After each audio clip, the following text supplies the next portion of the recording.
From near the top of Sonoma Mountain, on the ancestral land of the Southern Pomo, two keepers of California's story come together to discuss what it means to be from, to live on, and to love a piece of the living earth. Every month, at the same time, in the same place, under a grove of ancient bay trees, Greg Sarris, author, professor, and chairman of the Federated Indians of the Great Rancheria, and Obi Kaufmann, artist, naturalist, and author of the California Field Atlas, share personal reflections of wonder and wisdom. In the second year of their investigative discussion, Greg and Obi are opening their live cast conversations to a roster of noted locals who, in their various vocations, wrestle with like themes of hope, justice, community, and ecology. Welcome to our circle. Welcome to Place and Purpose, Year 2.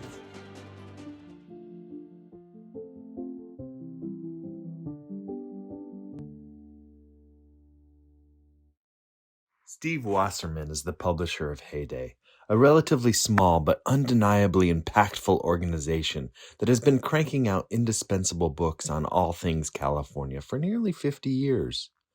A winding, decades-long road with editorship positions at many prestigious organizations on both coasts finally brought Steve back to his East Bay hometown of Berkeley 7 years ago when he was tapped to helm Heyday.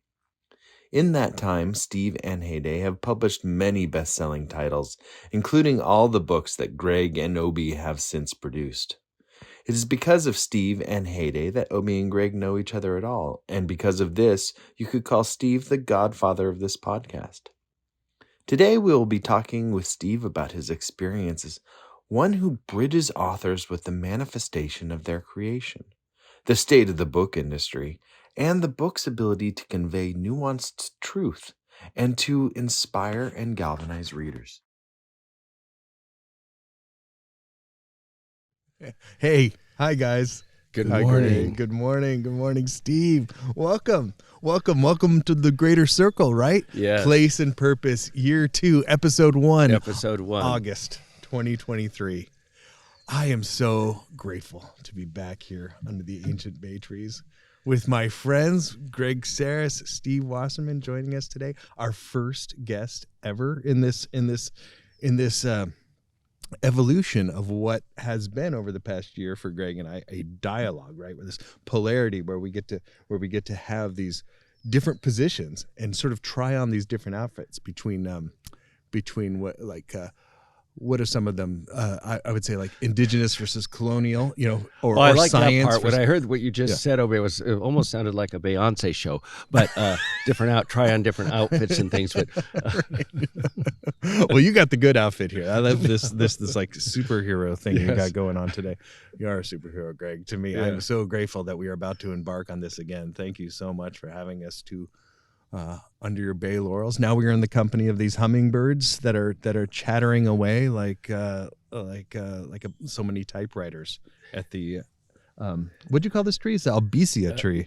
That's the I guess Latin name, but they're a mimosa tree. Mimosa tree. Yeah. Okay, yeah. And it's a huge one. Mm-hmm. But Steve, so you'll be distracted by the hummingbirds, and anything that might go wrong, we'll blame it on them. Excellent. Yes. And we have right. we have a cougar in the neighborhood this morning. I just got a notice on my cell phone from the neighbors that he's around and he's yowling. I guess it's a male, and so he's looking for love or food or something.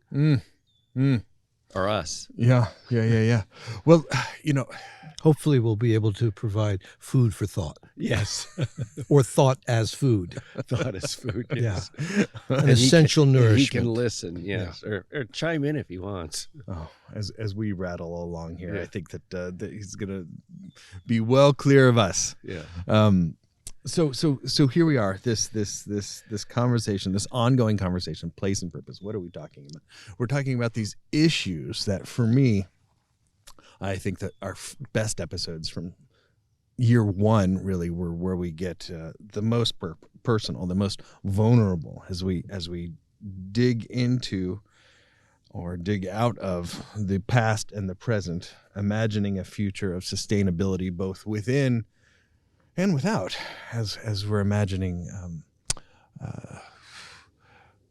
place in some sort of really local context. One of the things that might not survive the 21st century is really perhaps globalism in a neoliberal context, right? And one of the things that we have going on, us three here today, as we open up this discussion, is the common medium of the book.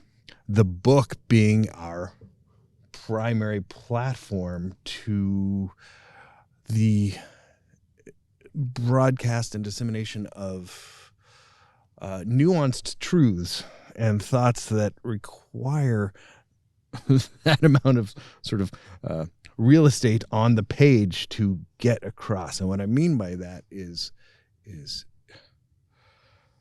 gosh, long the thing that the book gives us, I think, is something that has become a threatened resource, which is attention. Certainly, in the attention economy, we are looking for an antidote to the ways in which we have been so divided, polarized. In the era of scrolling, where scrolling is replacing the act of reading, where do we find common ground? Where do we actually relate to the idea of, gosh, walking a mile in your shoes? How do you do that? Well, this is perhaps the only media that is not passive, right? Reading is an active, revolutionary act, necessarily. It changes you, but it's not empirical. You're looking at abstract shapes on a page, right? The letters, the typed letters, and there's nothing to see, there's nothing to hear, there's nothing to taste, and yet it's all there in the the capacity of the human mind. And I think that's the truth of the medium, to dive in very philosophically. So that being said, Steve, there's so much to talk about today. I have a million questions for both of you. I would love to begin with talking about, having known you now for many years, I believe that there was this moment in actually kind of your recent life when you transitioned from a newspaper guy to a book guy. Would that be a fair assessment of what happened? No. At some point? No. Okay. No. Okay. No. And I know better. Go ahead, Steve. Okay. Not really. Not really? Not really. Okay, well, let me quote you. Not really. Books, by contrast to newspapers, this is a Steve quote, although they did not have as wide a readership as the circulation of America's best metropolitan dailies, could have an influence out of all proportion to their actual readership. I suppose that's what I was riffing off of there. Well, let me respond to a couple of things. Please. So, I'm Jewish. So that means my attachment to a sense of place is one of uprootedness, of exile, of disenfranchisement, of being marginal, historically speaking. We are also known as the people of the book. So, rather famously, Moses comes down from the mount with the tablets of the Ten Commandments, and his people do not welcome him. And they are worshiping golden calves and other objects, and they scorn and deride him. And in a fury, he breaks the tablets and goes back to God. Now, my late pal, Christopher Hitchens, who, before he died of esophageal cancer, I had represented him as a literary agent. He was very dear and old friend of mine. And he was embarked in the aftermath of the book he had written called God Is Not Great, How Religion Poisons Everything. He kept getting a question that people would ask him wherever he went. They would say, I get it. You don't think God is important or doesn't exist, but how, people would ask, not unreasonably, how are our species to behave in a moral fashion without some higher principles handed down to us from on high? And so he and I had talked, and I said, well, there's a ready-made book here. If you just go through the commandments, every religion has some version of do unto others as you would have them do unto you, some prescriptions in that way. And if you go through those, you might be able to tackle this question in an interesting way. And he's sick, and then he hadn't written the book, and we had a very heart-to-heart talk, and he said, well, Steve, do I have to give the publisher the money back?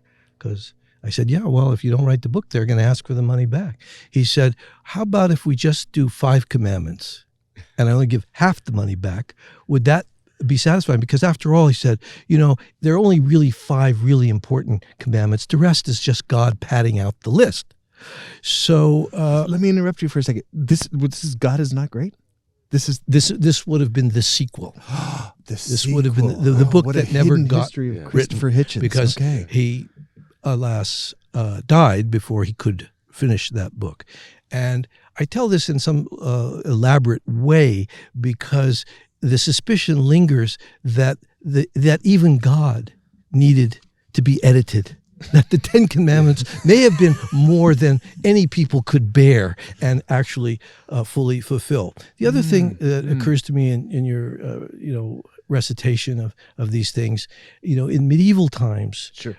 Jewish children were taught to learn letters of Hebrew and other languages by alphabet soup. The mothers would cook the soup, and they would literally eat the letters, so that the nourishment of language was sort of, as it were, baked into the food that gave you sustenance. The book was the vessel through which wisdom, story could be transmitted over time and circumstance down the succeeding or successive generations. And so my forebears came to this country very recently. They were Polish and Russian Jews who emigrated around 1905 and 1921. And then the immigration authorities closed the door, and my paternal grandfather's brother couldn't get in, and so went to Argentina. The fact that a second generation American, myself, rises in the extraordinary way that it has been my privilege to enjoy. My grandfather was he sewed women's dresses in the garment district in New York, and he was an organizer for the International Ladies Garment Workers Union, and they lived in a tiny apartment in what was called the Coops in the Bronx, which was a building project of socialist-minded, progressive Jews who had banded together to live in some sense communally and to share their resources. The basement was a library where the kids, and they would have speakers. So the idea that my father grows up, gets a scholarship to Cooper Union,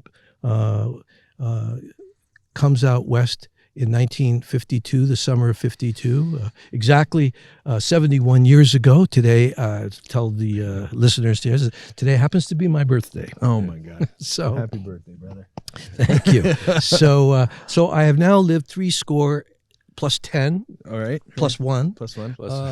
And I so like whatever wisdom I have accumulated over these years basically can be put into one of the characters in a novel by Henry James. He has one of his characters. Which novels? It's The Ambassadors, I believe.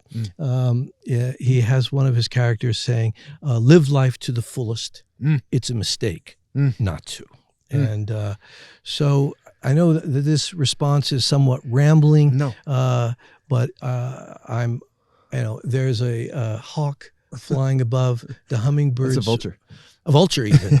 So, well, that's good. We need certain kinds of vultures. I'm a culture In vulture. a few score, it'll be taking care of us. Yeah. So, I love that idea though about the disenfranchisement, and I appreciate that cultural context. I'm always searching for place, Right. and Searching for place. just to So, to belabor the point a minute. So, my folks came to California. When you were one, No, I You was was born in Portland, Oregon. okay. My father came to. He was working for the Oregon Highway Department, helping to build the highway between Mount Hood and Portland. But later he was working on hydroelectric projects, i.e. dams, most of which are now coming down to let the salmon flow. Klamath River, Deschutes not yet on the River, Snake. elsewhere. And they moved to Berkeley in August of 1963. And since geography is fate, I am forever fortunate that they managed to move to a place that became a white hot center of radical yearnings and utopian dreams, and was one of the places that became synonymous with those over-oxygenated years called the 60s. Right. And so I came of age in that place, and then went on to a career of magazines, newspapers, books. But it was always an idea that stories were at the center of the effort by people to search out meaning for themselves in the world, making sense of it, and that was somehow deeply important. And whatever iteration could encourage that expression was something that I felt engaged by, enlivened by, more ardent. I love that conflict between the story and the book and geography. Like, I wonder, Greg, like how you square that, being of so many different descents, right? Well, yeah, if the Jewish people are the people of the book, they were first the people of the story, as all indigenous people are always going to be people of a story. They were the first to textualize their tribal lore. And I think it's a model. What happened here for so many indigenous people is we were enslaved, following the history in many ways of the Jews. But what happened is that the tribes and nations were split apart, and I'm speaking specifically about California, in ways in which our landscape and the place we lived became unrecognizable. So, and also we were dominated by another religion and social set, and we didn't have the time to organize a cohesive text that would hold us together. What's held the Jewish people together is the book, wherever they are. It's the one book. So even as displaced people, there is an anchor that reminds them constantly, and that's why those mothers were feeding those kids those alphabet, those in the soup. And so I think one of the things that, as a writer, that I've thought about, I started reading and stuff. I always grew up hearing the stories, and I loved literature, and I loved so much of the stuff I was reading. But I thought, I want to textualize what I'm hearing. I want to integrate what I'm hearing, and anything that's textualized is always going to be a translation. One of the things, again, about Jewish tradition is debating even about what the text means. That's essential to the Jewish culture. We invented deconstruction. Yes, and practice it daily. Anyway, I think that, again, Indian people, we had so many different stories. Different people would tell different stories, but nothing became textualized. Nothing obviously got written down. Things have been recorded by anthropologists, but they're bits and pieces. And they were recorded under duress, either for money or for whatever they needed. And so they edited it, and what you get isn't always what was. So I think it's so important in terms of place. How do we, again, create a text that locates us, that makes us unbroken, makes us home once again? Mm-hmm. How do we do that? And then if you take a text, whether it's the Torah, the Old Testament, whatever, you have to, wherever you go, can we integrate it and make it make sense in place where we find ourselves, where we can incorporate and dialogue with wherever we find ourselves? The big question is that we don't create parameters around our own text as we go from place to place. That's how war starts. Oh, interesting. Well, now, what do you think that it might have been a conscious choice at some point that the California Indian eschewed the idea of the book? Because certainly in Mesoamerica, codices to secure, namely, a ruling class inside of time, space, and history, thousands and thousands of codices across an alphabet that was incredibly robust and sophisticated for thousands of years, right? Mm-hmm. And yet here that doesn't exist. And yet there is a is there something about maybe the material of the book itself? I mean, we've got these objects in Southern Pomo Coastal Miwok culture that you have described in year one. I remember you talking about how the stones are put in the lake, or all of the objects. Malcolm Margolin in the Ohlone Way describes how all of the objects are either burnt with the person or the possessions, or are buried with the person, and that's really sort of frustrating for archaeologists, to try and piece together California Indian history because of the lack of stuff. I think you're absolutely right in the question, if I'm hearing you correctly, Obi. But I think that there's an answer here. And you're right. I mean, we've resisted in many ways things being written down because we feel it's going to be something taken from us like everything else. And the only thing we have left are stories and songs. So, and those have rules. Remember, we consider the word and language living things. So Sunday, Deb Holland is coming on the Road to Healing tour here, and for the boarding schools. And my family's going to sing a couple songs, but they have to sing mates with those songs, and there's rules that go along with all of that.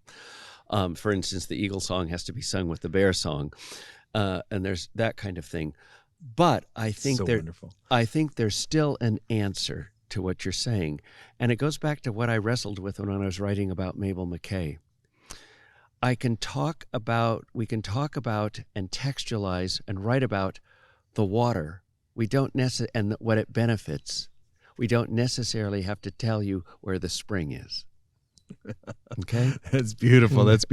Yeah, here we are half an hour in. We got our first Mabel McKay reference of the season. Weaving the Dream was your book. Is this still in print? It's the only book that's not published by Heyday that I'm holding up first. My apologies, Steve. My goodness. How about though? I have a segue I'd like to offer. I have a segue I'd like to offer, and that is just published. Is No, We Are Here: Voices of Native California Resistance. Okay, and Greg, you have a couple of stories in here, and in one of these stories, Fidel's Place, which also appears in your book Becoming Story, which is in many ways, well, let me back up. In year one of Place and Purpose, we spent a lot of time discussing the stories from how a mountain was made. Sonoma Mountain, stories from Sonoma Mountain. Yeah. I think I can hold up many, many books at the same time. Steve, you have to get him on camera and just have him march around. I am on camera. Okay, so we spent year one going through this, and I think we're going to spend year two largely going through a lot of these stories. And there's one story that is also published in this book that just came out from Heyday called Fidel's Place. And this is a very interesting story. At one point, Fidel, for having committed a crime, Fidel, who is native himself. What year does this take place in? This late 19th century? Yeah, 1860s late maybe? mid, yeah, the late 1860s, I believe. On the other side of Tamales Bay. Yes. Yeah, on the other side of Tamales Bay, Yeah. 1860s. Fidel is being chased by colonizers with rifles. Here come the Americans to get the Indian guy who killed somebody. Yeah, he killed some. The story goes he killed. His wife was raped by a soldier. Right, and he killed them. And in out of anger, and she told, it was horrible. He went after the guy and just didn't try to be subtle, just killed him and then ran. And then, of course, the army, the soldiers went after him and chased him across the bay. Chased him across the bay, and then. Well, here we have what the land is, and this is also. Well, first you have to forgive me for not remembering what the injustice he was avenging. Yeah, which is really the sort of like, the activating conflict in the story. But as a segue, you say this is your words. For Coast Miwok people, like all indigenous people of Central California, the landscape was nothing less than a richly layered text, a sacred book. Each ocean cove, even the smallest seemingly unassuming rock or tract of open grassland, each feature of the natural world was a mnemonic peg on which individuals could see a story connected to other stories and thus know and find themselves home. Okay, so that really ties into what you were saying about geography is fate somehow, doesn't it? And what does that do to the idea of the book? I mean, if you think of geology, the study of the ways in which the world has and the planet has constituted itself, the jumble of rocks, mountains, the land that we're on now, are the torn and jumbled pages of a larger story that is being told, in which all the chapters are mashed up, mixed together. Some are missing. And one of our delights, our one of the great mysteries, one of the great avocations is how to decipher the hieroglyphs of nature that are incised on these stones, and to figure out, well, how is it that we see that that fossils of what had been sea creatures are on the top of large mountains now, and how is it that and what happened to the sedimentary, and how did this mashup occur? What were the forces, and also, if we could imagine all the plate tectonics and the various layers are really like the pages of a vast, enormous book. And if we were able to actually find these pages and assemble them in some coherent order, what would the story be that they would tell? And I've often thought, had I not become a publisher, I would have loved to have become a geologist. In a way, it's the same. The root of that curiosity is the same. And trying to make sense of what otherwise appears as an inchoate world, without for whom the cosmos appears to be indifferent. So is it? I mean, to mistake myself or our species as the center of the story, that's chutzpah. And trouble. And trouble. Yes. Big trouble. Big trouble. And so figuring that out is both a prescription for, and you need humility. It's a humbling experience. But also, I would say, just to circle back, I may be a son of a people for whom the book was very important, but I resist the notion that there's a single book which provides the answer for everything in the world. I say 2, 3, many books, 2, 3, many stories. There may be this very large and as yet not completely written book, because we don't know the end of the story of our own species in its context, in the textual context that you speak about earlier, Greg. But the effort, and here we go back to the notion of questing. For me, the animating principle is not really the destination, is not discovering a so-called moral of the story, but it is the journey. It is the journey. And the quest, if honorably undertaken with self-correction, examination, and patience, some strange admixture of patience and impatience, getting those proportions right as we try to tease out from the welter of experience, both the past as it communicates itself to it, the present insofar as it can be understood, and the future insofar as it can be imagined. Taking those together and weaving them together approaches something that might be called meaning. And that is, it seems to me, both an individual obligation as well as an ambition that can only genuinely be fulfilled in concert and in collaboration with others. We do not live alone. Okay. There are dangers to being alone. Now we're getting to something that strikes me here that, sitting with you two gentlemen, that we've got professor and chairman, we've got artist and naturalist, we have publisher, and yet Ersatz coffee house philosophizer. That's kind of what this armchair. Right. Yeah, armchair. Armchair. But we're skirting around the thing that I think that we all three are, which would be storytellers, and yet this one, you've chosen not to be an author. And yet you talk like a writer, and you are a writer. I think in flap jacket copy. Well, now. I'll tell you this, Obi.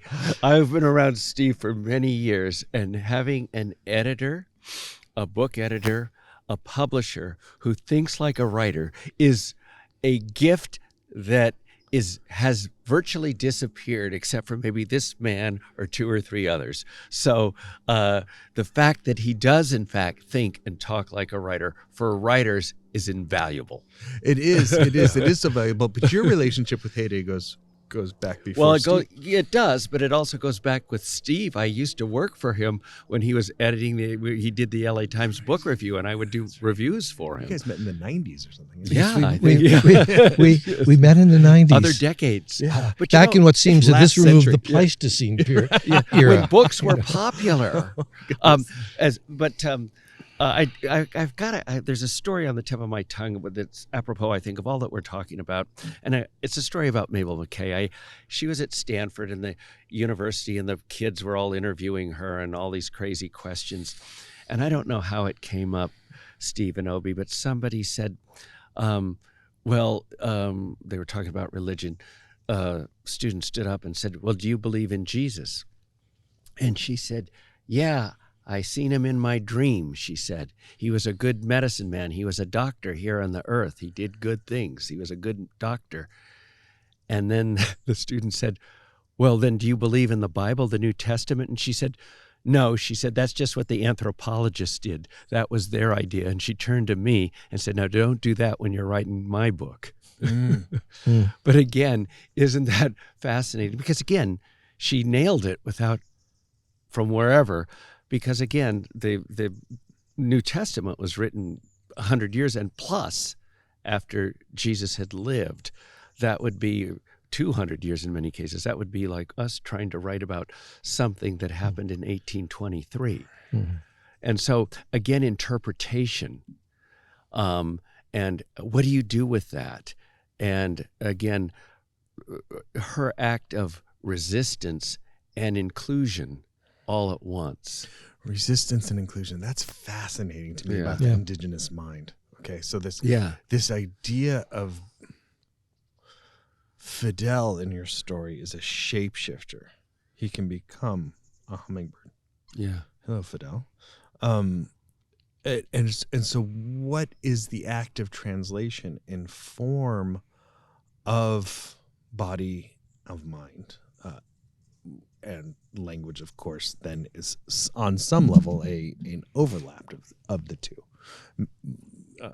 mind manifests through body, through the tongue. Mabel talks about her second tongue, right? And so what is the truth apprehended that Mabel wishes to convey that leaps over this intellectualizing, this noise, this din? As we know, I mean, there are computer apps where you can go to that where there's like 50 definitions for every word in the Bible, 50 different translations from the original, which, and as you point out, the Bible itself is sort of an anthropologic mess. This forensic, it's analysis. People writing their stories about, and that came out of a particular context. I mean, the stories will always come out in interpretations based on where you are, historically, culturally, and so forth. And how meaning is made, though, too. I mean, I find as an author, and I've been so informed over this past year, meditating with you every month on the idea of indigenous storytelling forms and how that better enables me to bypass this pitfall of genius or this pitfall of expert, right? Where I am just a storyteller. And if I stick to that voice, my work is so much better. If I get out of the way, you had a best-selling book, there must be some kind of genius there. No. I only had success as an artist. That's a real trap. Gave it all away, when I stopped trying to chase that shit. Well, there's a more basic question, it seems to me, that lies perhaps at the heart of this. Why do you feel the compulsion to tell a story at all? Mm-hmm. I mean, some might say, why not take a vow of silence like some Christian orders do and just remain... Or Buddhist monk. Yeah. Why is it that the compulsion to tell a story seems so insistent? And what is that about? It's true. It's true. The book then is the closest thing I have to a sacred object, whatever book it is. I'm a bibliophiliac, just like you. I have more books in my collection than I will read in my life. But I think at one point some books should never be read, like looking at Mount Everest. They exist on the far horizon, and you should be wary about seeking to climb their slopes. That goes back to the whole thing that I been saying all last year, Steve, with Obi, is as a species, we don't have wings, we don't have claws. The only thing we have is language and stories. It's how we know and can talk about who we are and can cohere. I've always thought that and our opposable thumb is the very thing that sort of defines it. Don't squirrels, I think, have opposable thumbs? I think, Steve, you better check. Really? Well, they've only got a...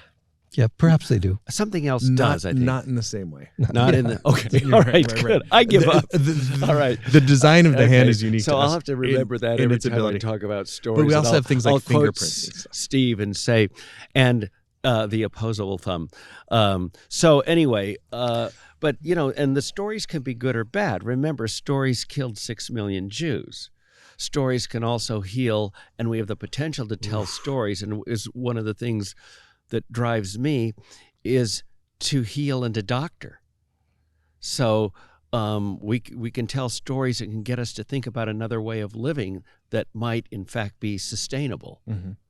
Kafka said much the same thing, very succinctly. A book ought to be the axe that breaks up the frozen sea within us. We're talking about two different things. Beautifully. Stories. Yes. Yeah, that's great, but that's a book, right? Stories and books are different. Like, I wonder, okay, so your relationship with Heyday began before Steve with Malcolm, and Malcolm famously said, I don't much like books. Malcolm Margolin, who started Heyday Books in the 50s, right? We started in 1974. We're next year we will be celebrating 50 years continuous existence as an independent publisher. Actually, in the brief lived life of publishing in time, 50 years is no small achievement, actually. So, right. for an independent press, It's pretty amazing. I mean, Norton, It's just W.W. amazing. Norton just celebrated 100 years, Yeah. which is quite remarkable. I was there for the party that they threw for themselves. Farrar, Straus and Giroux, publishers of Isaac Bashevis Singer, Seamus Heaney, Joseph Brodsky, John McPhee, many wonderful writers. In 1996, they threw for themselves in New York a self-congratulatory party celebrating 50 years. They were founded in 1946. It was no small achievement, and that little Heyday, this little press based in Berkeley, but which enjoys, I think, deservedly. I would say that I'm its publisher, but I think it deservedly has an outsized reputation and punches way above its weight, has made a difference. And just the longevity to mark that milestone is significant, particularly in a world, as you had nodded to earlier, in which reading, literacy, books are daily challenged by the sheer velocity of information, the many distractions that take people away from the sustained attention that books do require. That's right. It's almost as if Heyday is like a fourth character here in our discussion. There's like a we've probably got a few characters really with the hummingbirds and kind the of in all Baylors. of us, the three of us in different ways. It's true. Yeah. It's Yeah. true. Yeah. But Malcolm's point about the book being a symbol towards a transcendence, and the transcendence in his case, which is what he's always been interested in, which is community. He said to me that the book is the stone in the soup around which the people gather, right? As if we don't need the book at all. We could just do a story. And I guess that's my question. Is it stories or is it books? Like what? Well, again, as a student of modern thought and literature at Stanford, we debated this question ad nauseum. But a story, a book is a textualization of a story, and it works in the same way, in a principal way, as oral storytelling. An oral story that you're hearing as well as something you're reading requires a listener or a reader to imagine. That's the unifying force. That's what separates book, story, whether it's in book or orally told. It requires and enhances imagination. You have to imagine what you're hearing, what you're reading. Very different from screen and television and all the other media stuff that's out now. You can watch a film, but it's the visualization is done for you. Yes. That's the difference. And with just hearing a story or reading a story, you're doing all the work. The active. Which is why most people have the experience when they see a movie based on a book they've read. Mostly people say, the book was so much better. Yeah. And the reason it was so much better is because the reader completed the work of the author by imagining the voice or the appearance, no matter how well The house that was described or whatever. Yes. You Yeah. see it, Yeah. you bring it through. The curious thing about the notion of community in all of this is that the book may well have been the most antisocial expression as yet invented, because how often do you remember as a kid, your nose in a book and someone comes to interrupt you, maybe a parent or a friend, and you said, "Leave me alone. Can't you see I'm reading?" Reading. I don't remember that as a kid. I remember that now constantly. Can't you see that I'm reading?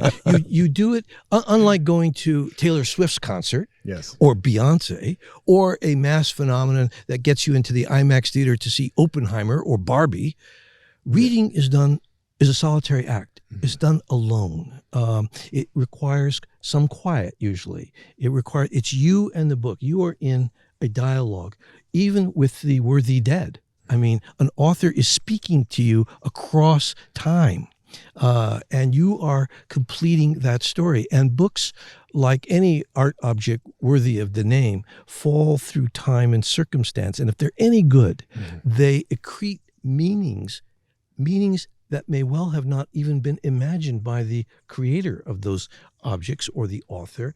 And you bring and see in them and extract meanings that your time and experience finds reflected in the story that's being told. Those stories live, and they live in our heart. And one of the things that for me is very beautiful about the act of writing, the act of storytelling, is that it requires us to think of our feeling minds and our thinking hearts. And it closes the false division between the head and the heart, which is something that generally has been a to use your word, a bipolarity that is a rather disobliging legacy of Western views. Very that good. There should be some inherent bifurcation, some terrible division between the head and the heart. And story, well told, engages both of those things and invests. The brain can be a feeling thing, and the heart can think too. Or they're one thing. Or they're one thing. That is right. That's is Steve, one I want to dovetail off something you've said, and I'm feeling this more lately as I'm so involved with politics and all the other things with tribal work and that sort of thing.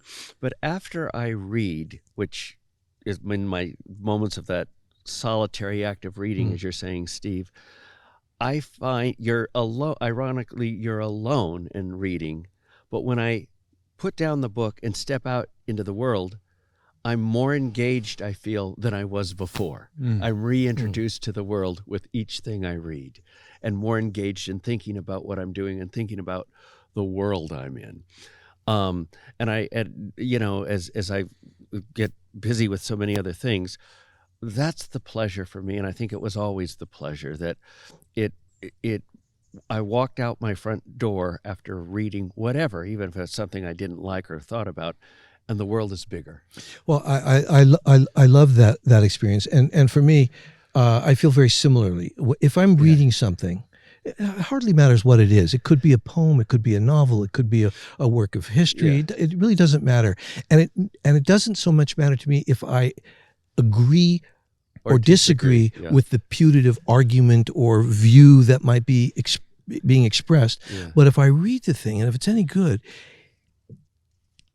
it would have the best kind of reading experience for me is on encounter with a story, or as I say, and it turns me inside out, and it permits me to see the world with new eyes, and it upends my preconceived notions about how to look at that world. Because the worst trap, it seems to me, is to sort of double down on one's own already secured notions about how the world works. I mean, it's important to have moral and ethical principles. It's important to understand that aesthetics is ethics, but it's also very important to challenge one's prejudices or biases, and to examine things that often go unexamined. And in the hands of a wonderful writer, you become, for a time at any rate, you are under the spell. They are casting a spell, and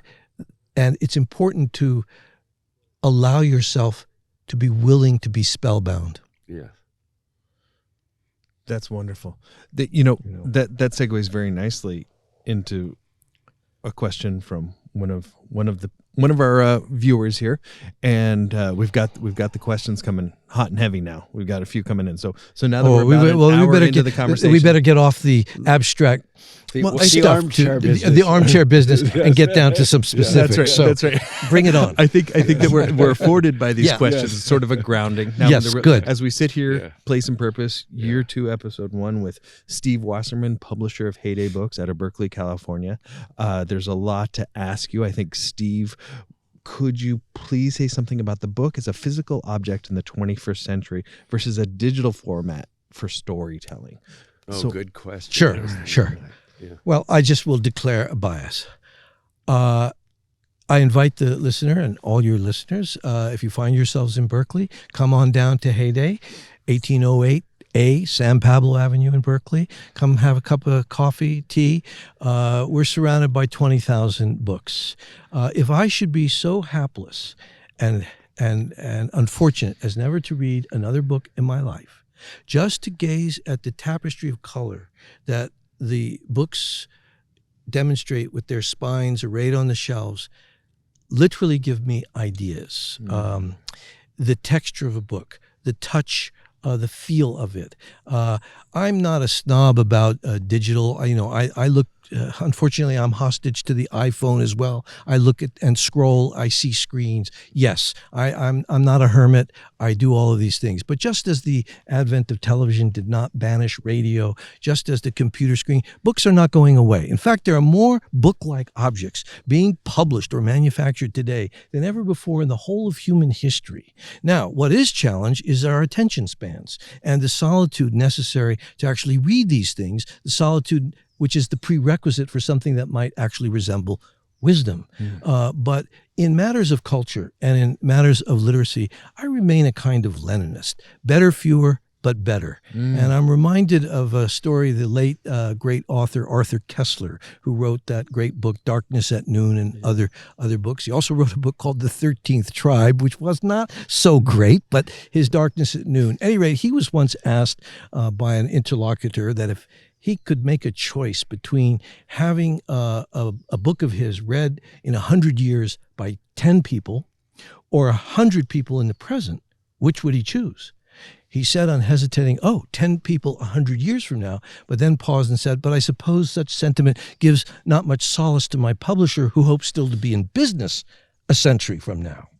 So, the book as physical object shows no sign of disappearing. It is probably the old-fashioned what was called the Codex, and then which was launched into a kind of wonderful mass distribution by the invention of Gutenberg and his press. And there were critics at the time who bemoaned the debasing of culture. And what will it mean for ordinary people to actually have access to information that previously had been closely guarded by a priestly caste? What will it mean for the democratization of knowledge that technology will provide? And what it has meant has been the empowerment of millions and billions of people all over the world. It has meant that culture, even with the fraught ways in which it gets translated and misunderstood, all of those ways which are baked into it is hard enough to know oneself, much less another person. So these things attach themselves to the very act of literature. But nonetheless, as we said earlier, the quest is deeply important. The grappling for knowledge is deeply important. And I sometimes think, when I worked as the editor of the Los Angeles Times Book Review, and all of these publishers sent books and books, and we only had space for only so many. Once Ed Doctorow, the great author, came in to have lunch with me, and he came into my office and he saw all these books and all these things, and he visibly shuddered. He looked at me and he said something that was quite a cutting remark. He said it humorously. I've never forgotten it. He said, "Wasserman, you're the Mengele of literature." Dr. Mengele was the Nazi doctor who chose at Auschwitz, you go to the right, you go to the left. Yes, He made the choices. You're the Mengele of literature. Oh my God. How do you live with that? But a terrible thing to say. No, I but don't- in what was he context, talking I about? totally get it. I Because don't. Steve was in a position Explain to it to me. choose which books got reviewed and which didn't. He was the one with books going like that. Exactly. So you're the Yes. executioner. Okay. Yes, You're the judge executioner. and the jury. But here's the thing. Books, I have faith that books find their readers and they make their way in the world. We have Books find their readers. It's not the other way around. readers also can find because books. I think of, especially in terms of the digital platform context, I think of the word algorithm, and I think about you saying you're slave to your iPhone, like as we are all like combating this dopamine hit that the algorithm. Well, here's the point. We live in a world in which the tsunami of information, we're on overload. Right. Never before in the whole of human history has more of books been available to more people, and yet why is it that ignorance seems to spread and deepen? And wisdom is so scarce in many ways. Yeah, it's of course I don't want to open a can of worms, but then you've got chatbot now. So, and all of this AI stuff, and what's that going to do? I mean, talk about that's information. A beautiful can to open. Let's spill the worms. I think that intelligence is a good thing. But when you add the word artificial to the front of it, people get scared. Like, don't we want more intelligence in the world? Look what so much intelligence has given us. Maybe the artifice will give us a better world. It might be too early to say, but are you, as a publisher, are you not alarmed maybe by I read a statistic the other day that 80% of the media that Americans take in now was made in the past 24 hours. 80% of the daily media. I'm surprised it's not 90. Oh. Yeah. It could be. So there's this wiping away of the immortal, right? That's what we were talking about. Books existing as both living objects, certainly, but immortal in a certain sense too. These problems are very large. Yes. I will not live long enough to see them resolved, if they ever are, and. Basically, I think the old injunction, I have a more modest view of things. And I think the first injunction is be kind. Be kind to others. Try to be the change you seek. Always very hard, very hard. Try to live honorably. Try to mean what you say what you mean. Be a stand-up person. Be stalwart. Try in times of extreme crisis, both hopefully by virtue of temperament and will, try to have courage. Courage is a very interesting virtue, and it's only emerges when it's tested. You can't know it beforehand. So these are large questions. They're not going to be answered very easily. But as ever, we live in interesting times. What is that? What is that world though? It's like we don't want, like, we're so concerned about Chat GPT or whatever. Like, and the concern is like, all of a sudden the computers are the ones making the poetry and the artwork, and the people are doing the hard labor. Isn't that supposed to be the other way around? I remember in the mid-late 60s, there was all this talk that technology was going to make possible what was called a post-scarcity world. Yeah. And the real problem was going to be, what are we all going to do with so much time on our hands as the machines did the work? Yeah.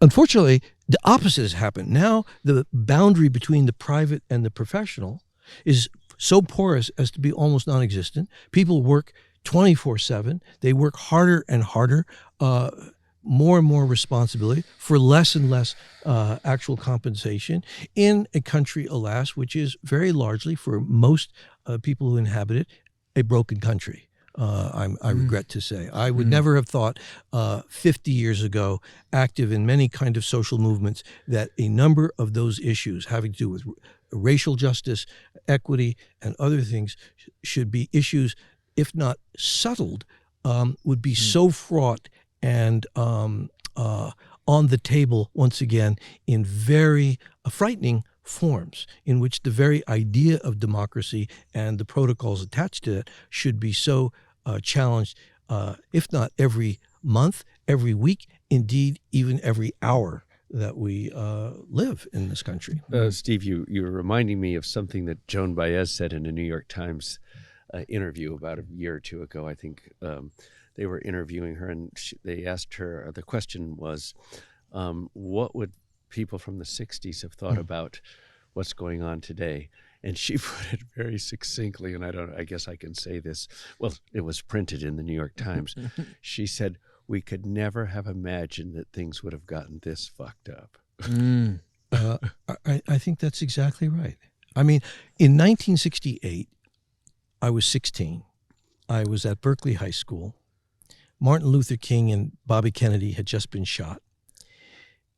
My very good friend, now alas no longer alive, died some years ago of a brain aneurysm at the age of 58. Ronnie Stevenson, who was an early member of the Black Panther Party. He was formed the first Black student union at Berkeley High School. He was elected chair.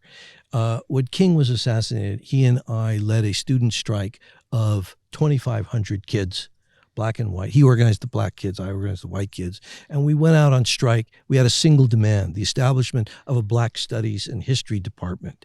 The only disagreement that he and I had over this demand was he thought such a program should be an elective. I thought it should be mandatory because I thought it was arguably at least as important, if not more important, that the white students understand this history as it was for African-American students. Because after all, how could you consider yourself an educated person if, you only knew the speeches of Abraham Lincoln, but you didn't know the speeches and writings of Frederick Douglass? Hear, hear. To our astonishment, the school board agreed, and the program was initiated. That fall, I, as a rising senior, I entered the studies. It was the first Black History and Studies department, to my knowledge, in an American public high school. More than 50 years later, here we are. Well, so it still continues at Berkeley High School. And I still have books on my shelves that were assigned reading in that. Lerone Bennett's Before the Mayflower, Basil Davidson's The African Genius, and books about W.E.B. Du Bois. Anyway, 50 years later, in 2018, a group of students and their administrators and teachers at Berkeley High School were celebrating the 50th anniversary. And they discovered, to their astonishment, that there was one person still alive who was present at the creation of that thing. It happened to be me. So they invited me to give the keynote address at this gathering. And of course, I immediately had to address the elephant in the room is, what is a white Jewish kid like me doing, giving the keynote address at the establishment of the Black History course? And that was because I grew up in a family and knew from an early age that when Goodman, Schwerner, and Cheney were killed, and thrown into a Mississippi bog back in 1964, I knew that one of those kids had grown up in the Bronx and had gone to Camp Kinderlin, a progressive camp that my parents had gone to, that I had gone to. And I knew that in 1905, when the Kishinev pogrom took place in Russia, and that pogrom was covered by two people, including a woman who was a reporter from Oakland, California. And they talked about this pogrom. And then when they got back to the United States, there were lynchings in southern Illinois. And it was around their dining room table on the Upper West Side of Manhattan that the NAACP, the National Association for the Advancement of Colored People, was created. So I knew this history as a young person, that from Oakland and New York and Russia, that our fates, our intertwined fates as a people, were bound up together. And that if we were to have any hope of making the world in which we found ourselves a better place, a more sustainable place, a place with more justice and equity for all, we could not afford to ignore the struggles of our friends, our neighbors, and even of strangers. So the disobliging reality, however, is that program at Berkeley High School, which was the first in the nation, is the only one left. Wow.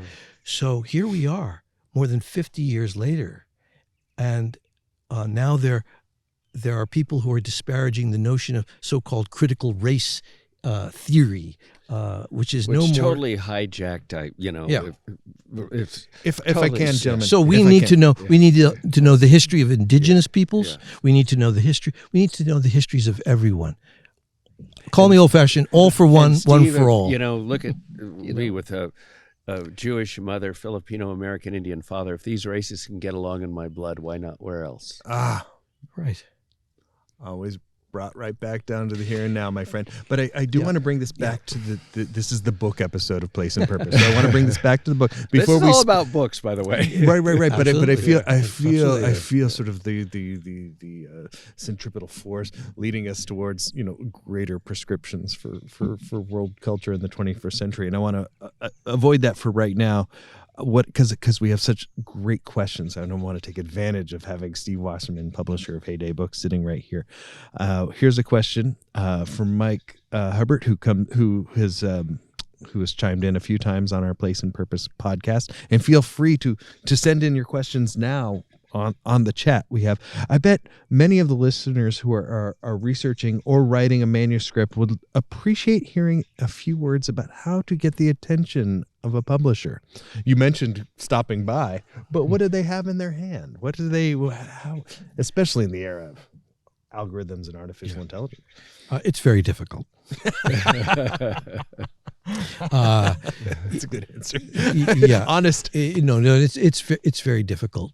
But I assure you that publishers, even the very fancy ones in New York, and I've spent a long time in New York, there are wonderful people working every day who are doing the same work that we are doing. They get up in the morning and they are looking for people who can tell a story, even a familiar story, but tell it afresh with a new slant in an original voice, and they're looking to find such people. If you have a story of whatever kind, a work that you're doing, one good suggestion I would make, you'll be the best judge of whether the suggestion is good or not, but I would urge you, look in the acknowledgments page of the books by authors you admire. See who they thank. Send a letter or an email to that person, no more than one page. Make it a paragraph, telling them something about the work that you're doing. And would they be interested in seeing more? Don't send them the whole manuscript uninvited. No one's going to read it. That's the terrible truth. Publishers are overwhelmed with queries. Here's the problem. It is true that probably every human being has a story to tell, but not, alas, every human being knows how to tell that story. So finding a voice. And I will say one other thing. The whole genre of memoir is one of the hardest genres to publish successfully in. And many people think, and it also is a question of managing your own expectations. It's a question for publishers too, managing our expectations. And and you have to take an unsentimental view of it, because we're trying to do something and you're trying to do something that's very challenging. How to cut through the noise of the culture, a clamorous culture that we've been at pains to describe, at least briefly in this conversation. How do you cut through the noise of the culture and get attention for deserving work? And so your question is, how do you even get the attention of a putative publisher? Yeah. It's difficult, but if at first you don't succeed, try again. Don't give up. The history of publication is littered with the stories of very well-known authors or authors who became well-known who were at first turned down. I'll give you an example. Umberto Eco, The Name of the Rose. Many of your viewers probably have heard of this book, if you 3 or 4 years he was trying. It was just I know the story very well. Okay, yeah. I know the story very well. Yeah. He was turned down by over 27 publishers. He was turned down by Farrar, Straus and Giroux. My good friend David Reef was the editor to whom. Well, he couldn't even get an agent, right? I mean, or did he? I don't know if he didn't have an agent. Yeah. In the end, a woman named Drenka Willen at Harcourt Brace Jovanovic, who worked for the Helen and Kurt Wolff imprint there, took the book on, paid $5,000 as an advance for it, sold 1 million copies. I love that book. I and- had no idea yeah, he got turned to down face by such rejection. Publisher after publisher. Cormac McCarthy just recently died, Oh, right? Turned down by Best. many, many publishers. oh, Let's go it's back to a a tough classic, road. The Great Gatsby. oh. Yeah. Again, a history of he couldn't publish that book. So there's a lot of things. But I just want to say one thing to writers, as a teacher of writers, Yeah. You're in and the that best is position to. your story. Don't hold on to the dog's tail. So many writers are looking for ways to fit in or do what's popular. Your story, as Steve just alluded to, your unique story and your experience is your power. Tell your story. That's your truth and your power. Stick to that. Don't try to be fit into what's popular or what's not. Again, whatever you have to say in your unique way of understanding whatever that is, say it. Can I ask you a question about that, I Greg? couldn't agree more. I want to ask you a question about that. Your relationship, you started as a fiction writer, right? Watermelon Nights was your first novel, is that right? No. Grand Avenue was, Grand but Avenue, I right. actually, well, I was always writing fiction, and then of course, I was told, at Stanford, in the writing program there, who are these people? Because the professor didn't, if Indians weren't on pinto horses chasing buffaloes, he didn't recognize them, and so what I did, as many writers, I was insecure. And I became a professor. So I wrote essays and things like that for a long time, but I always went back to the fiction. So I've kind of done both my entire career. But no, Where like Becoming Story has this like fictionalization almost of, like, what is it, memoir? Is it cultural narrative? It's what are we talking about? I think the stories, and I humility is very important. So, I have enough hubris to think that what I'm doing is creative there, but I think my fiction and storytelling, more importantly, I think what I'm doing in those essays and what I've always done is put on page the dialogue that I'm having with whatever I'm thinking about, a place or whatever. So there will be some history that I'll read, and I'll say, okay, well, what's the biology of a bay tree? What's stories I've heard about a bay tree, and how have my elders used that bay tree, and where am I in all of this negotiating that?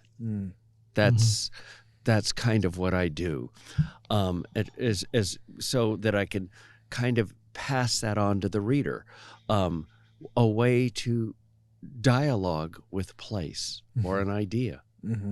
Dialogue with place or idea. So there's this moment, just to circle back around to Fidel's place in your story that appears in Becoming Story. This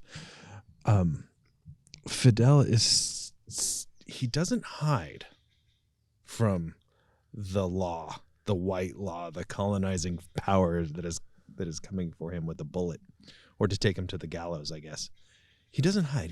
He is found in a meadow on the other side of Tamales Bay. He stops running there. He stops running there. Yeah. And he stands there in witness what It's is the part nature, of- what is the nature of his presence there right? What safety then in an open space, you ask at the end of this story, right?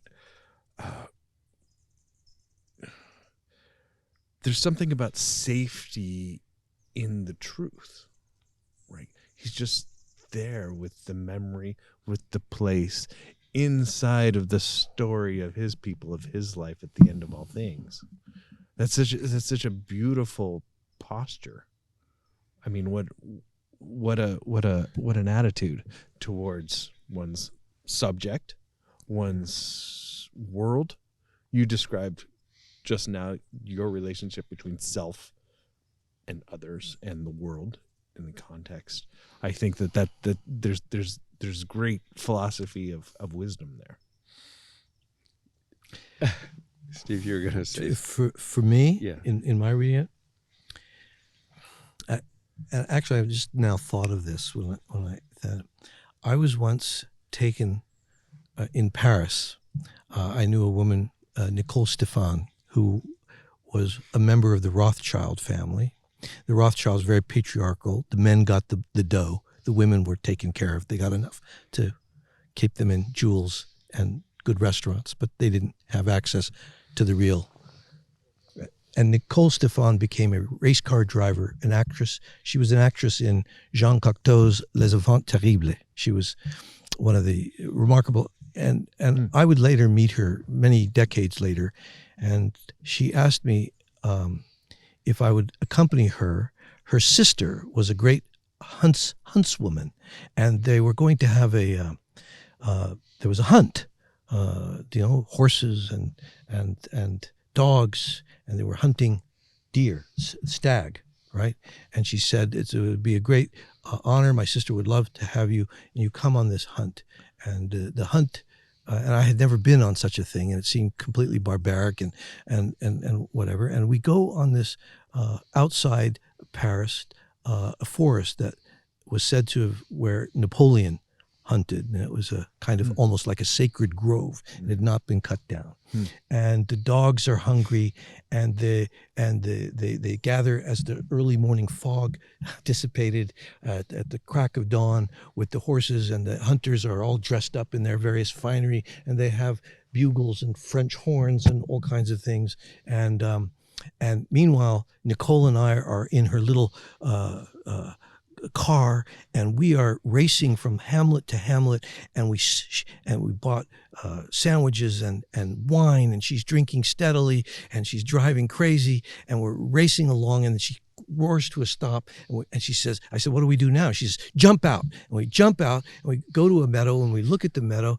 and the fog is dissipating, and she says, be very quiet, and we hear from a distance, we hear these horns, and then we hear, and she says, be very quiet, watch, there's an opening between the two stands of forest where it's clear, be very careful. And then we see the stag running for its life, running, leaping beautifully. And she says, be quiet. And then you hear the dogs baying, and the dogs are coming. And then you see the horsemen, and they come. So I said, well, how does this all end? She said, well, it ends in two ways. She says, either the stag is run to death and will die of exhaustion. That is not the preferred method. No one wants that. The other way is that the stag, realizing the jig is up, stops and creates the terms of his own death by stopping and faces his attackers. See, that's exactly faces what his happened. attackers, Yeah. and then stands stock still, shivering, sweating, but proud, honorable. For me, Fidel at the end is a man of complete honor and pride, and who has embraced his agency and autonomy in the face of a death hunt. Yeah. And he knew, and he knows it. Yeah, so rather than be shot down or whatever, he's going to say, take me alive, take me as, Steve, I am speechless after that story. But the other thing is for that story, it's also about me as a kid seeing that, negotiating and hearing that story and the green lights. And if I go down there and you can still see the green lights, that's where the writer comes in. And I'm going, what do I do with this? What do I do with this? And the answer is just tell the story what you know. When I saw the green light, I think, oh, it's the Gatsby. It's Fitzgerald. You've snuck in the green light. Well, as a writer, I always worry about things like that. You write something and go, God, this is so endemic in readers' minds that they're going to go, okay, something beautiful, is some fantasy or something is going to come out of this, the way Gatsby was imagining, getting Daisy, but it doesn't work that way. It didn't work that way, so I think I undermined that in the story a little bit. As we wrap it up here, Steve, is there anything? I was thinking maybe we could talk about Heyday membership for a moment. What does that entail, and what do you get? for a Heyday membership, and there are various levels for like $150 a year, $250 a year. You get every month we will send you a swag bag of forthcoming publications, and it is a very good way to sustain the enterprise because, one of the things that Heyday does, I mean, we are very blessed thanks to the very good work of Malcolm Margolin for 40 years and a wonderful series of people who worked on that staff and worked their hearts out. We have a backlist of several hundred books, and many of those books are still in print.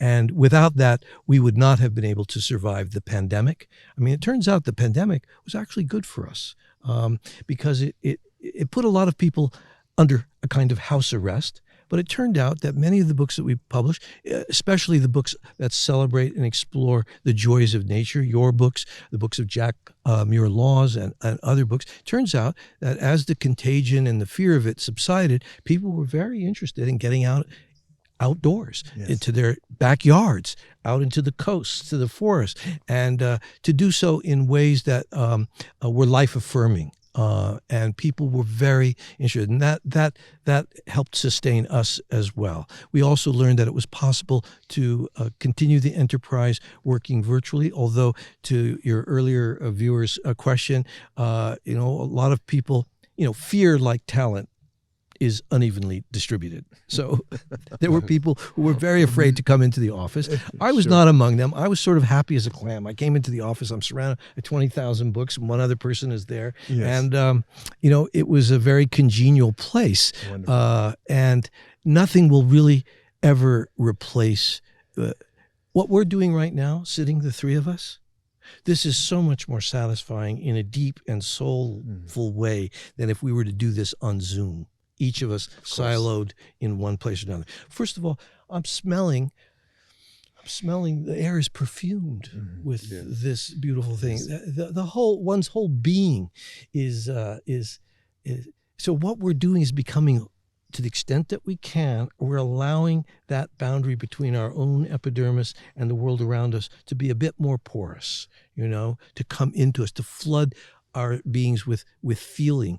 And the enterprise of Heyday is sustained by spreading that ethos, to celebrate nature, to champion indigenous cultural renewal, to explore California's very fraught but astonishing history, and to understand the alchemy of all of those things, each part in relation to the other, and of course to never forget the social justice that is a kind of taproot that is a high obligation for anyone who wants to consider themselves a citizen in the Republic of Letters. Wonderful, wonderful. So as a birthday present to you, Steve Wasserman, let's get everybody to become Heyday members. All right? Well, and let me just say, it's one of the reasons why my tribe, the Federated Indians of Great and Rancheria, and Steve just said it, support Heyday so strongly. Our mission is social justice and environmental stewardship.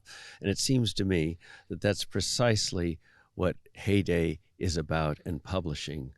And so important. Yeah, and we couldn't be more grateful for that stalwart support down the years, and I trust that we will do everything that we can to be worthy of that support. That is a really keep doing what you're doing. It's very touching. My advice. Yeah, and we'll do it. And I'm happy to say it's with viewers like you, with authors like the two of you, and many more unnamed. But some of these books reflect that really make every day better than the day before.